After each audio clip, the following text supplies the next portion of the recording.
So good morning. I am Stacey Salyer, and you want to go ahead and introduce yourself? Yeah, good afternoon. Here from Atlanta, my name is Dee Dee Lee. Yeah. All right. So welcome, everybody. I'm West Coast. Dee Dee is East Coast. We're repping both coasts, so it's fun. Thought we would just do a quick webinar, talk about beyond the hire and strategic team design for scalable PMs. So today, Dee Dee and I will be moderating the chat. And whenever I do a webinar, I always encourage you guys to go ahead and put questions in as you would like, or comments. It's helpful for us to get an idea of where everybody is, like the lay of the land. And we thought this would be a fun topic to talk about because team building, if you don't have the team, you really can't do business. That's the way I look at it. If we want to tell a little bit about our backgrounds, we could do that and maybe share a fun story of where we went wrong in hiring, because I'm sure both of us have a few of those. And today's webinar is going to be pretty conversational between Dee Dee and I. We'll go back and forth and talk about different things. And as I said, if you're just joining, put questions in the chat as they come up. So I'm Stacey Salyer. I'm out of Washington State. I've been in property management for over 20 years, which is wild to think about. I started when my firstborn was just 8 months old, and he is now 21. And I have 2 other kids as well. But a little bit about my background. I started my own business from the ground up. I've bought businesses, I've sold, and then I've also done acquisitions on a national level, as well as operations on national. As far as hiring goes, over the years, I hired lots of great people, but I also did make some errors here and there, especially as I was building out my departments in my property management company. I think one of my kind of biggest mistakes is when I first hired my first, what I call core teammate, somebody else may refer to as a VA. I hired just without a specific strategy. I just made a to-do or a list of all the things that I hated doing and hired a remote guy and thought, oh, he'll be able to do it, all that. And that did not work out well. It wasn't fair to him and it wasn't fair to my business. So that's a very quick story about that. So Dee Dee, you want to introduce yourselves? Sure, Stacey. Thank you so much for having me on this webinar, by the way. I started my business in 2004 when I was just 22 years old. Fresh out of college, started working in corporate America for AT&T. And my parents did the best thing they could for me, which was allow me to live at home for free for a year while I saved up my salary. And that allowed me to buy 2 rental properties my first year. I did what every responsible young person should do, is buy real estate. And then from there, I got a little greedy, partnered with a few people and bought 10 the next year. So I had 12, like literally within 2 years. And at that time, 2004, like people didn't talk about property management. I didn't even know that was a thing. So I didn't even look to see if I could hire somebody. I just did all the property management myself. Got my hands dirty, learned all the what not to do. And then in 2010 was when I decided to open up my brokerage. As y'all remember, some of you remember, after the recession, nobody could sell their house. So they all came to me. It was like, hey, would you manage for me? Because you know how to do it. So that's how I got into the business. I grew my company into different verticals. I had mostly single family rentals. And then I also had a whole different HOA division. I also managed short-term rentals, tried it all. That was my journey, and super involved with NARPM. That's where I learned what not to do, met so many great people like Stacey here. But in the beginning, before I found NARPM, before I found out the best ways to do things, I have made so many mistakes hiring people. A quick story is how many of us have hired friends or people that friends have introduced, and you want to do them a favor, you don't want to say no. So I did just that. I hired a close friend's son's girlfriend because she needed a job and didn't do any background checks, screening. I'm now a firm believer in personality tests, which we'll talk about later, but didn't do any of that. And she turned out to be like the worst. I had her manage an HOA, manage a few HOAs. She didn't do anything she was supposed to do. Worst thing is, found out later she was addicted to painkillers. And She sold our company phone, like it was a cell phone that we used. She sold a cell phone, made some money to buy drugs. So that's just one of the many stories I have, Stacey. Oh yeah, I know. I'm sure you and I could probably spend hours on story time Yes. and go back and forth. And I think that's what makes us unique, right? So we're not just teaching theory. You and I have been in the trenches, both of us since Oak, which is wild. I didn't even quite realize that. And we share our mistakes so that we can teach others to bypass them and run a better business. But I did put in the chat if anybody would like to answer how many employees, or if you have employees now, or if you are looking to build your team. Just curious about that. So I guess what we were talking about, I guess, Dee Dee, you can go through and we can talk a little bit about this, why most PM teams are stuck. And I guess we can talk about those personality tests you referenced.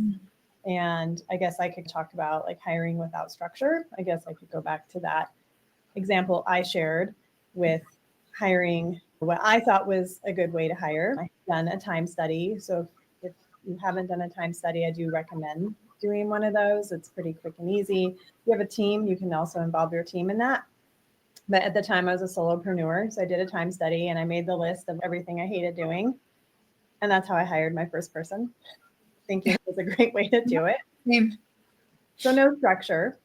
And that's where I think is the biggest challenge that I've seen out there in the business, is that you take either things that you're not enjoying doing and you create a job description, or you don't even take the time to back up and create an organizational chart or chart in the beginning, and then create job descriptions from that.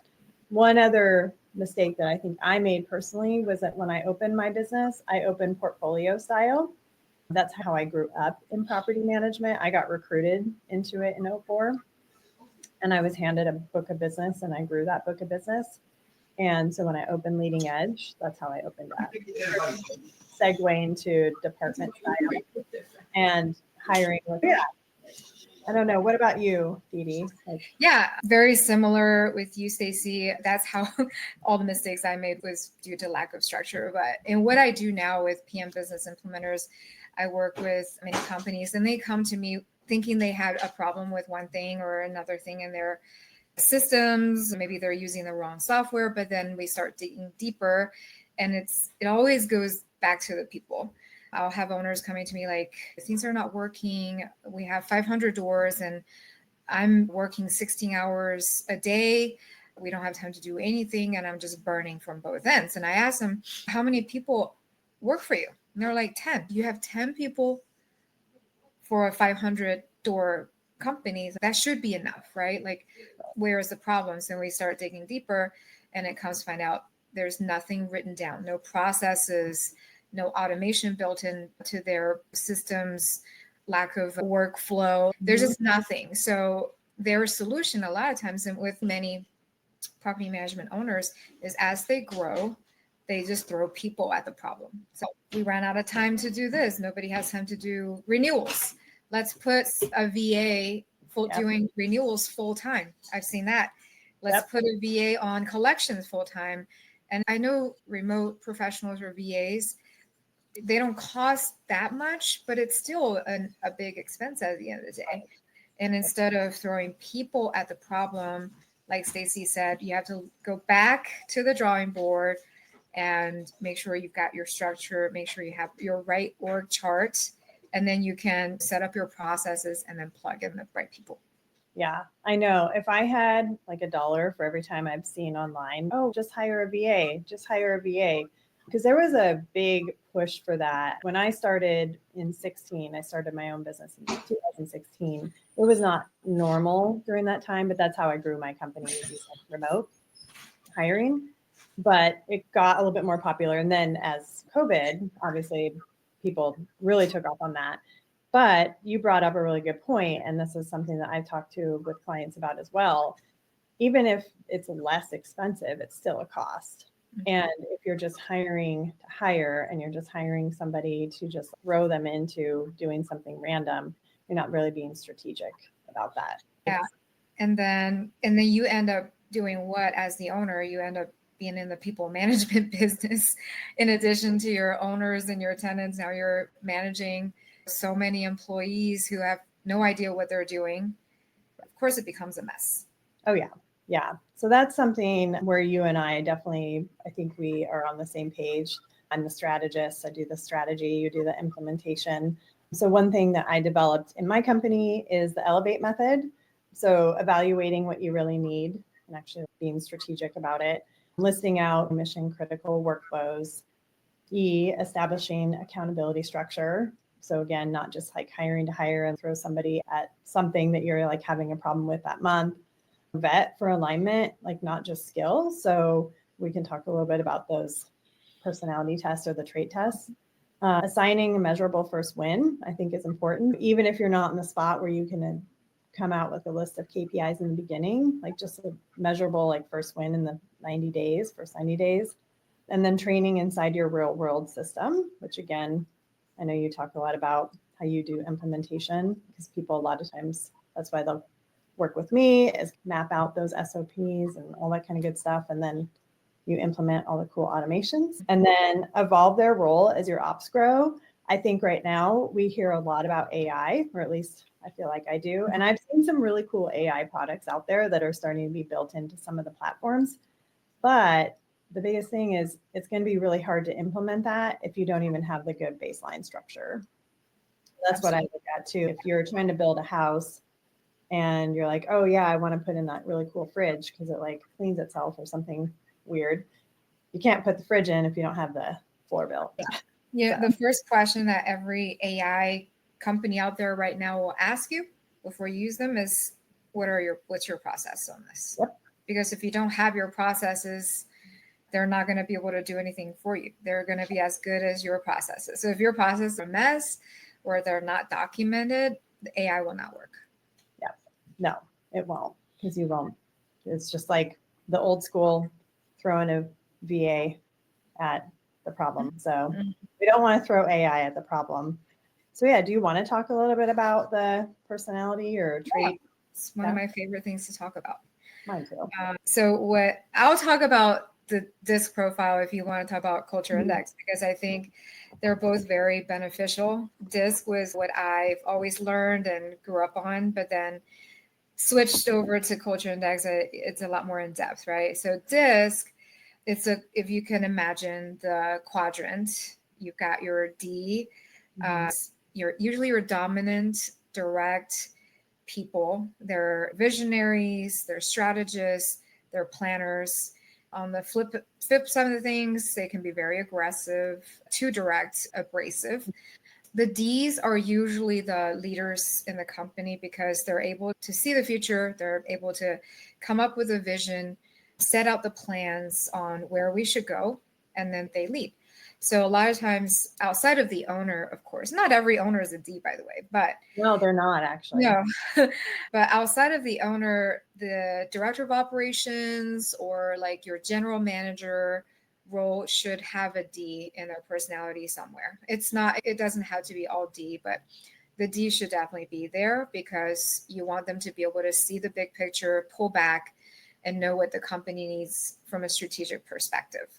If you're the owner and you take a DISC profile test, there are a lot of free tests out there that you can take, and you find that you're not that D type, it's okay. You can rely on a second person that can be that person, or you can rely on someone like Stacey who can help you with that strategy without hiring a full-time person. And then there is the I, which is your influencer. So the I, you can always spot them in a room. They're always the bright dressed people. I have some I in me, so sometimes you'll see me pull out my bright clothes. I also have D in me. When I feel like more D, I'm darker. Oh, so do you feel more I today because you're wearing? Yeah, because I'm talking. So the I loves to talk. They love to share ideas. They love to connect with people. They're very relationship driven. Okay. They love to be liked, right? And promoted and valued. So the I is a great salesperson in most cases. So with your marketing director or your BDM, you want to make sure that they have that I in their personality profile. Then the next one we'll cover is S. So the S is your diplomatic person. They're very stable. They don't like to rock the boat. They're like a rock. We need those S's in our businesses. S's that I find are very good at customer service because they're good at de-escalation. They are very good at calming people because they do bring a calming presence with them. They don't talk very much. They usually are reserved in meetings. You'll notice like if someone doesn't talk much, they don't like to rock the boat too. So that's your S. Typically, I like them in the admin role or the customer service where I like to put them on the phone to talk, to be the front for residents. And then the last one is C. The C is a very analytical person, very detail oriented. They love research. They love spreadsheets. If they could marry a spreadsheet, they would. If they could live their entire lives in a spreadsheet, they would. They don't really like to interact with people very much. They enjoy data and numbers. So where do we put those people? Typically in accounting, bookkeeping, maintenance. A maintenance coordinator actually would be what it's necessary to have C in them because they have to be detail oriented enough to diagnose the problem and to be able to follow up. So the DISC profile, sometimes, a lot of times, the D's could be mixed with I. So you have a DI. That's somebody who is very strategically driven, but they're also very good at using people, right? Like connecting with people. Yeah, like customer support, admin, focus on the S, the C's. If you want somebody who's really good on the phone, look for SI. If you're looking for a really good director of operations, look for a DC or a DI. And then your salesperson could be any combination of a DI, ID, S, like all of those would be a great BDM. So hopefully I've covered enough there, but I always put people whenever I'm hiring. When I used to hire for myself, after I learned all the hard lessons, of course. Right. And then now that I'm hiring for my clients, I always put them through that personality test before we move forward with interviews or anything else. Yeah, and same. So on the front end, on the strategy side, also do the same because you want to make sure that you have the right traits matched up with the right position, right? It doesn't do anyone any good, whether it's the employee or the company, to have the wrong traits in a job. And Culture Index is very similar to DISC. It is a private company, so unfortunately you can't get a free assessment out there. It's a little bit more detailed, I would say, because you've gone through the high level thing. And it's similar, the traits, it's A, B, C, D. A is your autonomy. So if you're high A, then you're that driver. Think of it as the gas pedal. So if you're high A, you've got a lot of you're giving a lot of gas, right? Like to your car. If you're the lower A, then you need less autonomy. So it's usually those are better in like a support type position. I have seen a lot of business owners though that are still in that. Usually those are the business owners. I see it a lot in like the contracting world where they're really good at what they do and then they decide to open their own business. And that's okay. That's not bad. But then they seem to find that person that has the higher A, that vision that can work alongside them and take their ideas and help them build their company. And then the B is the friendliness, basically. So I can turn mine on and off. I've got friendly in me, but I'm not the one that's going to be out there just like talking a lot. And the interesting thing about that, so in property management, you would think, oh, you want everybody to be really friendly. And you do want them to be like good, like nice, but overly friendly means that they're like a huge verbal processor. So if they're too friendly, you're going to have that person on the phone way longer than they need to be, or giving out way more information than you ever want them to give. So that's something that I look at with clients as well when we're placing people and looking and building out job descriptions. And then C is your patience or lack thereof. I have not a lot of patience according to my profile, which anyone that knows me really well could probably tell you that without running my profile. But that is your driver. So again, it's not a bad thing if you have more patience. You just need to know that about your team member. And also that may be if they have partnered with a lot of detail, they're going to be that really good, methodical, get things done. If they're that admin or that maintenance coordinator, that again, the maintenance coordinator has a little bit less friendly, but the higher detail and more patience, they're going to get things done. They're going to make sure that they're done correctly. They're going to do the follow-up and just be happy as a clam, doing their job. High overview of Culture Index. Can you talk about the battery part of Culture Index?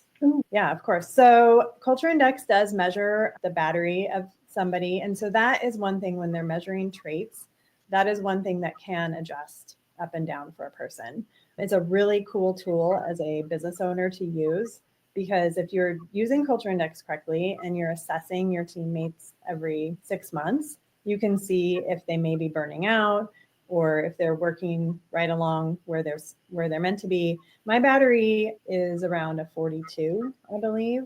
So that means I can keep going and just work. So if I have to work outside of my traits, so if, let's say for the friendly, let's say I need to go to 2 conferences back to back. That's definitely working outside of my friendly trait, and because my friendly is like right in the middle. But I can do that because I'm at a 42. I will go home and I'll be exhausted and I'll need a couple of days to recharge. But I think like your battery is a little bit smaller, right? It's very small. It's 28. Okay. Yeah. So that just means, it doesn't mean that you're like get more tired easily necessarily, but it just means that you can't work outside of yourself as long. Like whatever it is. So if you were in a position because you have that high A trait, if I said, oh no, Dee, you need to do this job and you're not allowed to make any decisions or have any new ideas, you would be, yep, you'd be out. Yeah. So, yeah. Yeah. And it is really cool. And then I've met some people that have really high, like 78, wasn't Drea, like a super high. Yeah. Bless them. I know. So that's really cool. Yeah. So using those tools to build out your team is definitely imperative, in my opinion. Yeah, it's Stacey. I love that you talk about burnout, because that's what I see a lot of times. That's when people come to you and I, is like their team's burned out, they're burned out, and they don't know what to do except sell their company.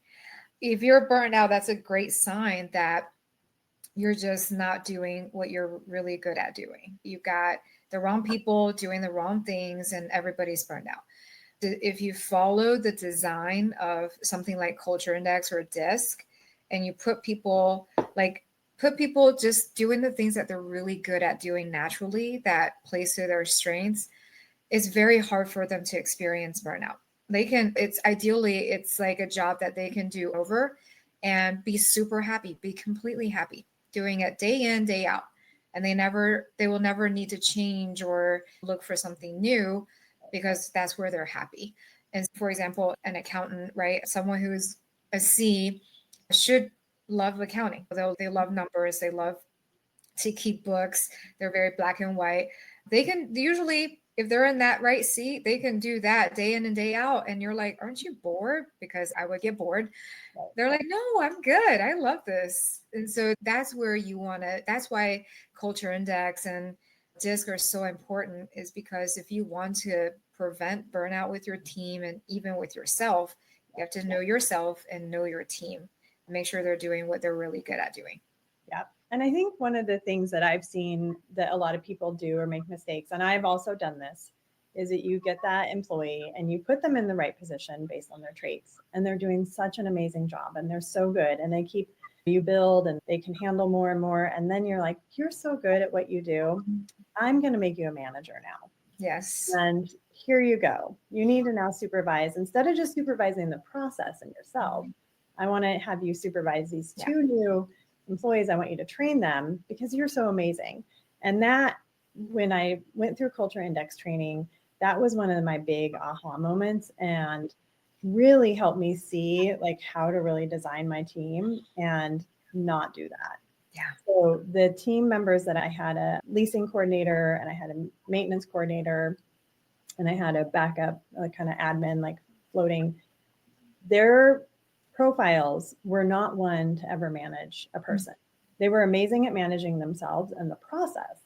They loved like even creating additional pieces of the processes, but they were never meant to manage other people, and they didn't want to.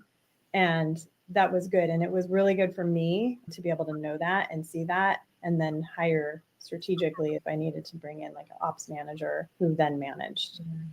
So yeah, I made the same mistake, Stacey, because I always thought everybody was like me. Like they always want to be in leadership. Like that's a good thing for everyone, but it wasn't. And I used to like, even in interviews, I would be like, wait, how do you see yourself in 3 to 5 years? They're like, yeah, maybe become a better bookkeeper. I was like, how about in 5 years, you can become the director of finance and have a team under you? And I never understood why they weren't excited about that, because that's it, even though that it would excite someone like me, it's not for everyone. Not everyone's a manager. Not everyone wants to be a manager, just like you said.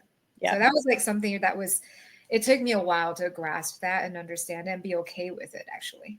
Yes, same. I know. Thankfully, Culture Index, I felt like it was a little bit like group therapy for me, help me see that not everybody is like me. And that's okay, because it doesn't mean that they don't have goals or that they're not aspirational in their career. They just have different goals and aspirations. Yeah. And when we really start putting the right people in the right place, it's amazing. But let's see, we have a question. Would discuss augmenting character skill traits within the team. For example, as an owner, I'm not dominant D. Brock said sometimes he is, but so let's see. I'm not sure. And he doesn't edit. So did I butcher your question, Brock? Maybe Dee, I don't know if you want to take that one. Discuss augmenting. So so he's asking if he's not a D, how does he align people in his company? Maybe. Okay. Yes. Is that? Yeah. Yes, exactly. He said yes. Okay.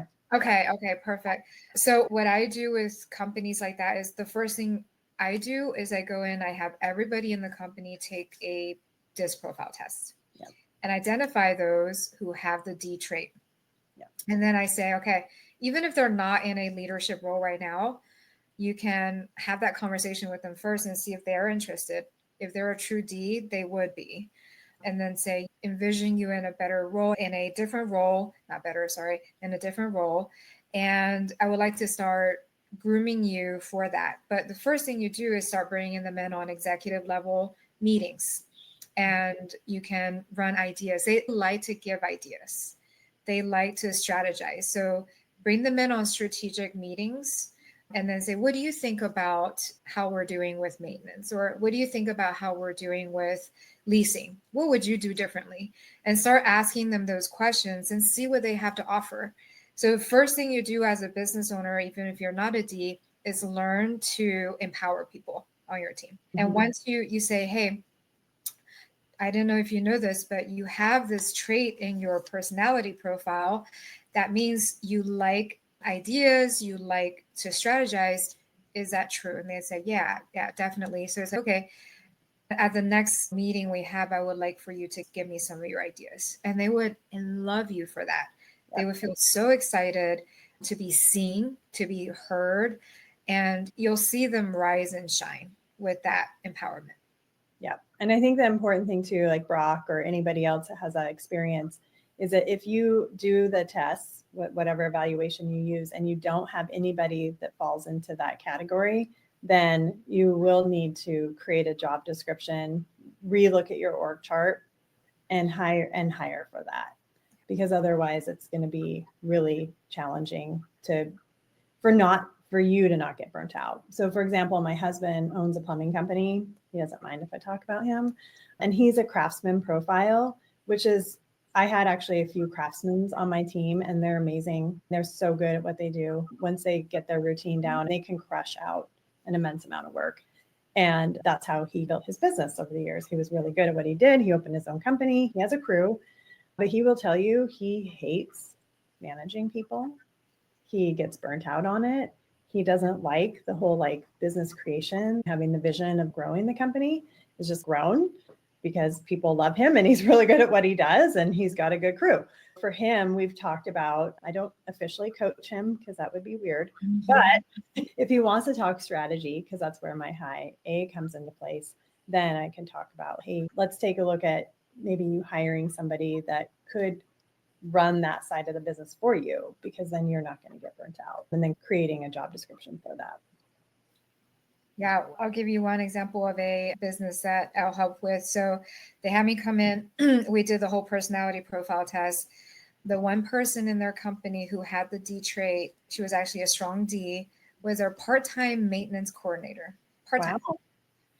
And I told them, I said, you need to elevate her. You need to get her into more of a leadership role. I said, if she's interested in becoming full-time and you're willing to give her a pay raise for what she's going to do for you, I think she would be an excellent fit. So we had no idea. So I went and talked with her. I said, this is your personality profile test. If I'm accurate, I would think that you would enjoy this job. As director of operations was what I recommended her to do. And she's like, that sounds amazing. I'm super excited about that. Thank you so much. I can do this maintenance coordinator job, but I'm whatever with it, lot with it. So she said yes. The company said yes. We literally switched her from part-time maintenance coordinator to director of operations. And now 6 months into it, she is like taking over all of operations for the owners. The owners can now focus on what they love best, was just growing the business from a marketing perspective. And they are just like, they were mind blown, right, at how effective it was. Yeah, no, I love that. Yeah, I'm just being strategic about it and then putting it together. Bonnie commented, she has 17 employees, 490 doors. I've had them do personality tests, but mostly for fun. I've never used the test as part of the hiring process. So yeah, that's a really good comment. And so Bonnie, before I used Culture Index, I actually didn't do anything. I just hired based on like if I thought they'd do a good job, and sometimes it worked out, sometimes it didn't. But what I did when I started using Culture Index was I went back and I had everybody do the test. And thankfully I had pretty much everybody in the right position. So that was by luck. I did have one that was not, unfortunately, and so I had to make some hard choices on that. But I do recommend, so with you that currently have teams, to go back and do it, make it part of your process, and then just take a look at what you have. Because sometimes we're overstaffed as well, because you've brought somebody on and maybe they don't have the right traits for the position. And so you just bring another person on and you're like, okay, if they can't do it, then I'm just going to bring on, and the whole like VA thing, oh, it's not that expensive. And so now you have this huge team, and that it's a great way to put the brakes on, have everybody do it, and then reassess. And I bet a lot of you could probably make some big changes in your company that would probably, number one, help your bottom line, and number two, help you as a leader, like less people to manage. Absolutely. Bonnie, if you want to start implementing that in your hiring process, the way I do it is in the applications that you receive, the job applications you receive, the first thing I look for is experience, right? That's the first one. Not necessarily experience in the property management industry per se, but just experience. For example, if I'm looking for somebody who's in accounting, I want to see them doing some kind of accounting work, maybe for another industry, it doesn't matter. So similar type experience, that's first. The second thing is I send them the DISC profile test, which is, again, there are some for free. But if you sign up for the Culture Index test as a company, you can send out as many tests as you want for free, right? As a part of the package. Yep. With DISC, I send them the link. I say, hey, please complete this. And then we'll see if we can proceed to the next step. I know before doing that what kind of personality I'm looking for that specific position. As I mentioned some of them in the beginning. And if their personality profile doesn't match it or doesn't come close to what I'm looking for, I don't even waste my time interviewing, even if their experience is there. So it has helped with the hiring process tremendously and making sure that you get the right person. Yeah, absolutely. Because Great just because, yeah, and I think that you hit that too. Like, even if they do have experience in property management, but they don't have the right traits for the job that you're hiring for, they're not going to work out, unfortunately. It's just the reality of it. And what I see a lot with hiring remotes is like they will hide their true personality a lot of times in order to fit the role that you're looking for. I don't know why they do it, but some cultures, that's just what they do. They're taught from a very young age. I grew up in China, so I know this, like you're taught at a young age to follow rules, to listen to orders, to not state your opinion or your mind, especially as a woman. Like that's the case in a lot of cultures. So a lot of these team members are trained to just be the yes person. Yeah. No matter what you tell them, they're going to say, yes, I will do that. I will do that. They never question you. They never ask you questions. Even if they don't know how to do something, they're not going to push back, be like, you need to train me first, or this is not going to work. They'll never say that. So you end up with a dead weight. I've experienced that many times with remotes. And then what I found with the people that I have done personality traits on, especially the remote team members, is they'll be super docile and like sweet and mild on the call with me. And then when their personality profile test comes back, they've got a D. And I'm like, where was that D when I was talking to you? And so it's like, they suppress that. So that's why the DISC profile is so important too, because if you do end up with a remote who has D, now you can be like, you know what? I want you to use that D and do more than what what your role actually does. And that's exciting. Oh yeah, no, absolutely. Exciting for them too. Yeah, it is, because especially when you are hiring like those remote, like those core teammates that are remote, you can expand your business in your mind and really even utilize people to run your company remotely and do all your training. And the cool thing about hiring globally is that you can source global talent. You're not limited to like where your brick and mortar is. So yeah, do we have anything else we want before we wrap up? I put in there if there were any other questions or challenges before we wrap up. Bonnie said that she loves us both, so we love you too. Oh, we love you, Bonnie. I know. I hope I get to see you sometime this year in person, Bonnie. And Brock says, really insightful and informative. Thank you. And thank you, Brock, for joining. Anything else before we wrap up? So I do want to mention real quick, Stacey, about processes and systems, if that's okay. Yes, please. We talked about a little bit, but before you hire, ask yourself if you have the right tools for your hire to use, and what are the best systems for them to work in. Are your processes documented and can they be easily followed? Let's just take McDonald's, for example, right? McDonald's, what are they known for? Their process. They can turn out those orders, fast food orders, so quickly. You're like, how do they do this? And how do they hire like literally 16-year-old kids to come in and make it happen? It's because of their training manual and their documentation of their processes. Yeah. Their processes are like, the steps are so easy to follow that 16-year-olds can get a training manual and start doing work the first day.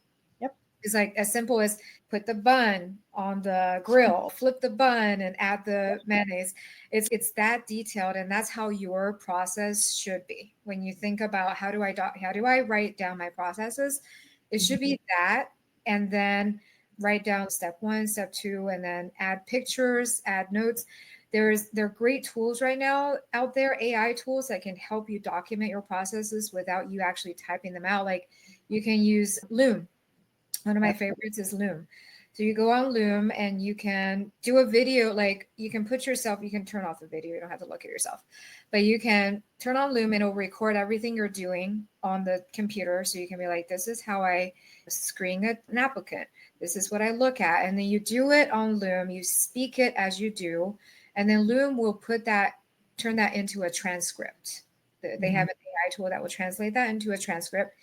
If you like the transcript, you can edit it. And once you like the transcript, it will turn that transcript into a SOP for you, standard operating procedure. So you don't even have to write it out. Loom will just do that for you. All you have to do is verbally talk about what you're doing, right? Step by step. Do that for every process. And you can, if you have a team, you can have your team do that. That could be one of their jobs for you, right? Projects for you. So once you have all your processes documented, then you'll be more in a better position to have someone step into that role to follow your processes and use the tools that you put in place. So it's super important. And then once you have the processes, how do you ensure that your team member is actually going to follow it? Because you could have a training manual this thick. Are they going to sit there and read it every time they do something? Probably not. So there are great workflow platforms out there now called Lead Simple and Apply are two of the big ones. Of course, you have your Process Street and Monday that many people use as well. What these platforms do is you program your processes like step by step into it. You assign who on your team's responsible for those steps. When do you want to have an email sent out to your owner or your residents to let them know that something was done automatically without you having to do it? That's what that workflow platform does. And once you have your processes in that, now you can just plug your team members in, and all they're doing is like looking at the tasks that's due every single day, do them, and then the process will automatically flow on their own. It's a beautiful thing once all that's in place, and it will take you as the owner out of the having to manage daily, because that workflow process is now doing the management. It's now saying, hey, it's your turn to do this. It's your turn to do this. So put that in place. It will literally change your business from night and day. Absolutely. Yes. And I know both you and I did that, and it did change our lives night and day for sure. And that brings me up to a really good segue. So in the chat, I dropped a wait list that Dee Dee and I have created. So Dee Dee and I have decided to team up, actually. So we've got West Coast meets East Coast. And we're going to be doing some fun things together, doing some collaboration. We're creating a small number of implementation packages that combine my strategic framework with Dee Dee's Done For You execution. Both Dee Dee and I obviously come from the world. We've done it. We don't teach theory. We really teach real world. You name it, we've probably experienced it and then some. So we're still finalizing a lot of the details on what we're creating, but so that's why we created our wait list. You can go ahead and sign up for the wait list, and then we'll keep you notified. Probably also offer some different pricing packages to our early adopters. And we would love to hear from you, like what you would love to see, because it helps us build them out as well. Yeah. But we want to thank everybody for joining today and making time on your busy Thursday and right before a holiday weekend. I hope everybody has a good process in place for that. And hopefully you don't get a lot of crazy maintenance calls this weekend or anything. So yeah, thank you so much for coming. And Dee Dee, thanks so much for joining the webinar. Thank you so much for having me, Stacey. Yeah, my pleasure. Yeah, thanks everyone. Thanks for coming. Have a great day.